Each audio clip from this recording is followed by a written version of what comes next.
আজ কোচবিহারে তো মোদি বনাম মমতা বন্দ্যোপাধ্যায়ের একটি সভা শেষ হলো, কিন্তু বিকেলের দিকে রাসমেলা মাঠে কোচবিহারের সেখানে জনসভা করবেন প্রধানমন্ত্রী নরেন্দ্র মোদী। কোচবিহার ধরে রাখতে বিজেপি অল আউট এই মুহূর্তে। স্বাভাবিকভাবে কি কি বার্তা দেওয়া হতে পারে সেদিকে তো আমরা নজর রাখছি, কিন্তু রাসমেলা মাঠের ছবিটা ঠিক কি রকম? সেখানে বিজেপি কর্মী সমর্থক যারা রয়েছে, নেতা যারা রয়েছেন, তাদের মধ্যে স্বাভাবিকভাবেই একটা উচ্ছ্বাস লক্ষণীয়, কিন্তু প্রস্তুতি প্রায় শেষ।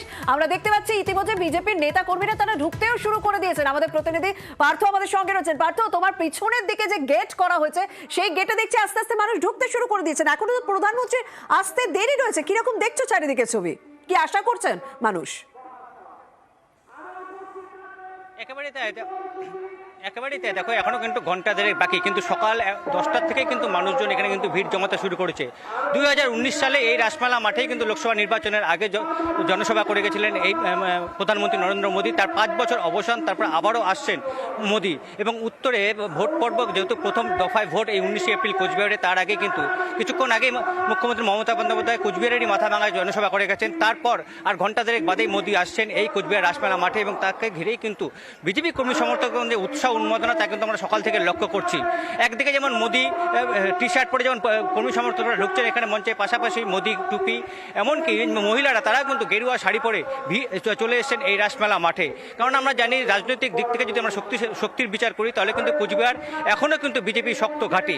এই যে লোকসভা, এই লোকসভার মধ্যে 7টি বিধানসভার মধ্যে 5টি রয়েছে বিজেপির দখলে, 2টি রয়েছে তৃণমূলের দখলে। স্বাভাবিকভাবে বলে দেওয়া যায় যে বরাবরের কিন্তু শক্ত ঘাঁটি হিসেবে পরিচিত রয়েছে এই কোচবিহার।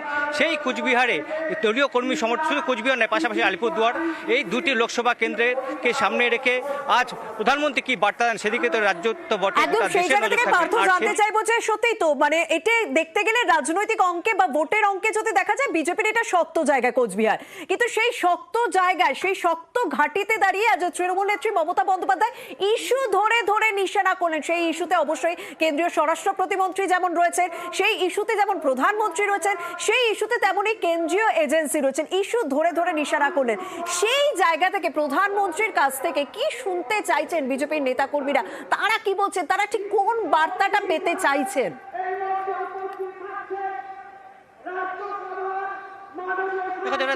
কিছুক্ষণ আগে যেখানে মুখ্যমন্ত্রী বলে গেছেন, বিশেষ করে যেটা বললে যে কেন্দ্রীয় স্বরাষ্ট্রমন্ত্রী নিশীথ প্রামাণিককে টার্গেট করে যেরকম বলে গেছেন, পাশাপাশি প্রধানমন্ত্রী থেকে শুরু করে যে কেন্দ্রীয় এজেন্সিকে ব্যবহার, এইসব বিষয়ে যখন মমতা বন্দ্যোপাধ্যায় বলে কিছুক্ষণ আগে যখন তার মঞ্চ থেকে বলে গেছেন, স্বাভাবিকভাবে বিজেপি কর্মী সংস্থা তারাও কিন্তু উৎসাহী হয়ে রয়েছেন, তারাও মুখিয়ে রয়েছেন যে পাল্টা কি বলেন প্রধানমন্ত্রী।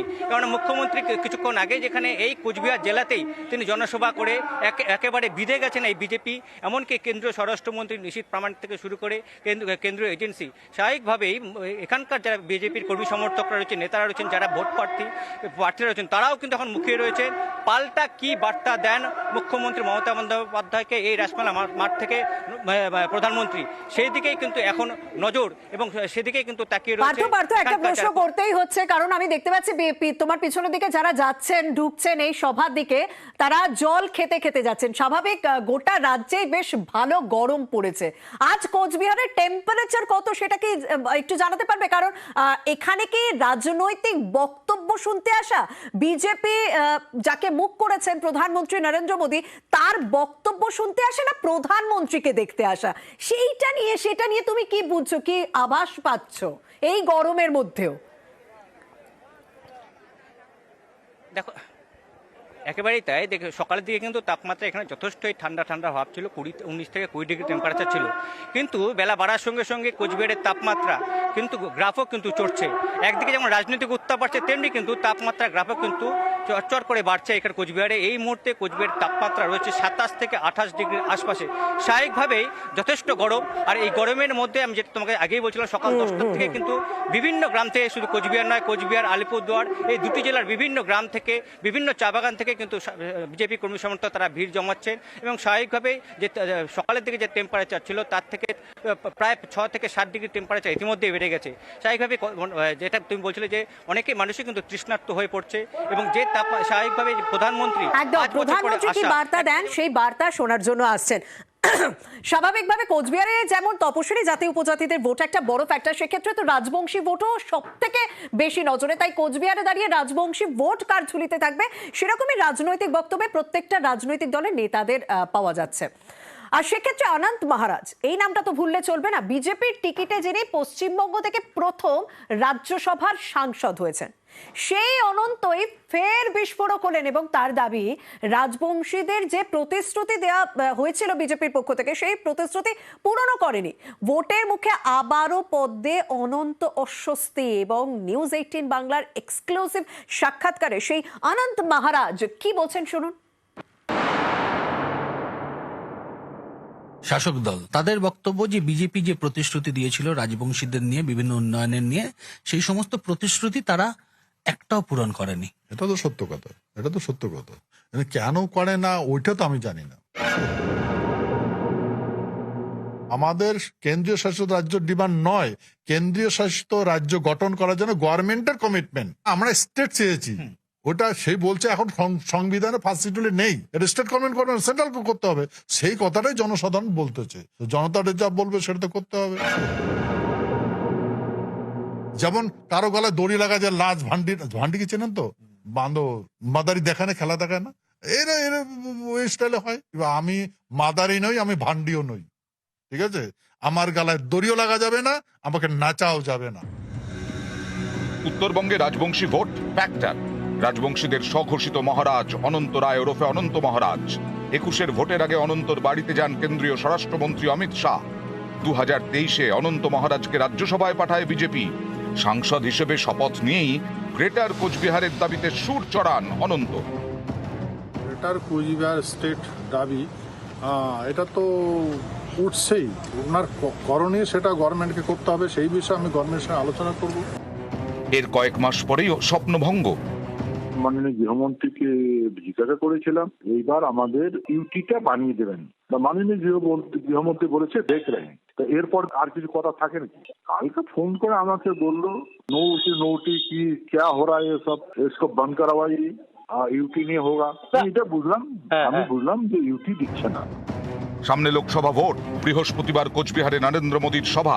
তার আগে ফের অনন্ত মহারাজ বিস্ফোরক। News 18 Bangla exclusive. শাসক দল তাদের বক্তব্য যে বিজেপি যে প্রতিশ্রুতি দিয়েছিল রাজবংশীদের নিয়ে, বিভিন্ন উন্নয়নের নিয়ে, সেই সমস্ত প্রতিশ্রুতি তারা একটাও পূরণ করেনি। এটা তো সত্য কথা, এটা তো সত্য কথা। কেন করে না ওইটা তো আমি জানি না। আমাদের কেন্দ্রীয় শাসিত রাজ্য ডিমান্ড নয়, কেন্দ্রীয় শাসিত রাজ্য গঠন করার জন্য গভর্নমেন্টের কমিটমেন্ট। আমরা স্টেট চেয়েছি, ওটা সেই বলছে এখন সংবিধানে ফার্স্ট শিডিউলে নেই, এটা স্টেট গভর্নমেন্ট করবে, সেন্ট্রাল করতে হবে। সেই কথাটাই জনসাধারণ বলতেছে, জনতা যা বলবে সেটা তো করতে হবে। পর্যবেক্ষকদের একাংশের মতে ভোটের মুখে বিজেপি সাংসদ অনন্ত মহারাজের এভাবে সরব হওয়া পদ্মশিবিরের কাছে অস্বস্তি। অনন্ত মহারাজ কি বলেছেন এটা নিয়ে আমরা কোনো বিতর্কে যেতে চাই না।